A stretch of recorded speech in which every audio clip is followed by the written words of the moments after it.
When the DJI Osmo Nano came out a few months ago, I did 2 videos that were largely positive, but I held back on fully recommending it because of 2 issues that I kept running into. The first was overheating during longer recording sessions, and the second was the inability to connect a wireless mic and still see the preview screen.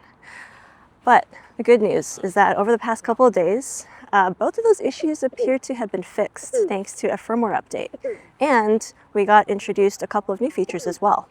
So let's talk about it in this video. Before we get into it, I do want to quickly mention the sponsor of this video, Temu. If you're like me and you've never used Temu before, you can use the code included below to get $20 off your purchase. Super simple. You just input the code into the search bar, hit enter, and then it applies to whatever it is you're going to buy. So there are some DJI products there, the Osmo 360 as well as Action 5 Pro. Both of those cameras I've used and I highly recommend them. So check it out if you want to save some money.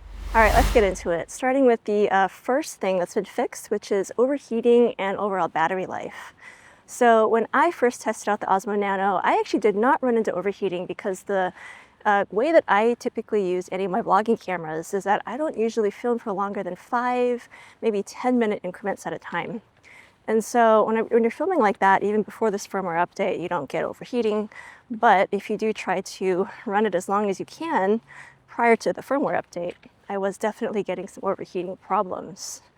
But ever since installing the firmware update, I've run several tests, and the camera actually has really impressive battery life, both when it's connected to the little dock, which gives it more battery life, as well as when it's separated.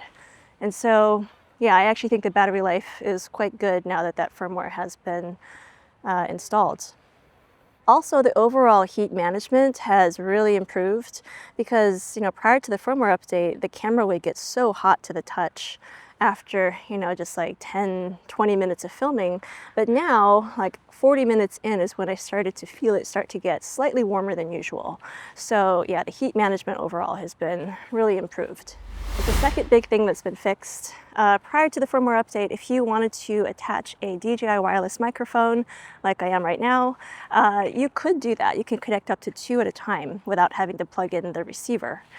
But you weren't able to also have the preview screen, like that live preview was not active. So basically you had to choose between having a preview screen or having your wireless mic connected via Bluetooth, which was a bummer. But that has also been fixed. So now I'm able to not only have one mic connected, but also 2 mics connected and still have my live preview going on the little screen. The one downside though is that the preview quality definitely drops.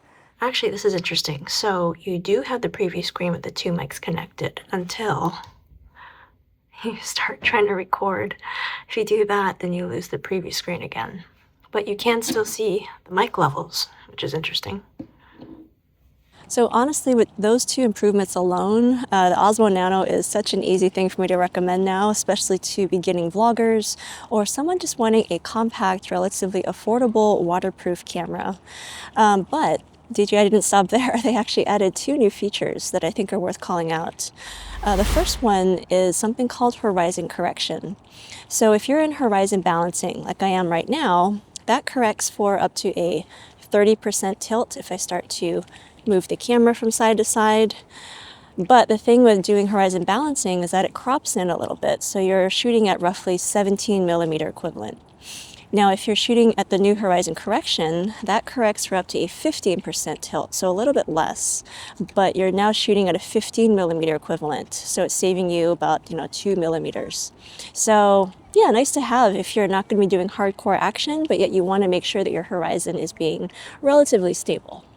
And the final new feature that I think is worth calling out is a new field of view, or FOV, called Natural Wide. So it's pretty similar to the Insta360 Mega FOV, so it's a little bit wider than shooting at linear or standard D-warp, but it is supposed to keep your vertical lines relatively straight. I do notice a little bit of warping or banding when shooting in this mode, but it's not as bad as shooting in the super ultra wide mode. So yeah, it's nice to see that having another option to shoot a little bit wider. One thing to note about it though is that it's only available when you're shooting in rock steady, so it doesn't work in horizon balancing or horizon correction. But yeah, I like having a little bit wider FOV, or at least the option to shoot that way if I want to. So those are my thoughts on the Osmo Nano's new firmware updates, the things that got corrected, and the new features that they added. Like I said earlier, I think this makes it a very easy camera to now recommend, and I do think it's best for beginning vloggers and those wanting a relatively compact and affordable action camera. But you guys let me know what you think in the comments down below, what you think about the new updates, if you got this camera, the things that you love the most about it, let me know. Thanks so much for watching, and I will see you in the next video.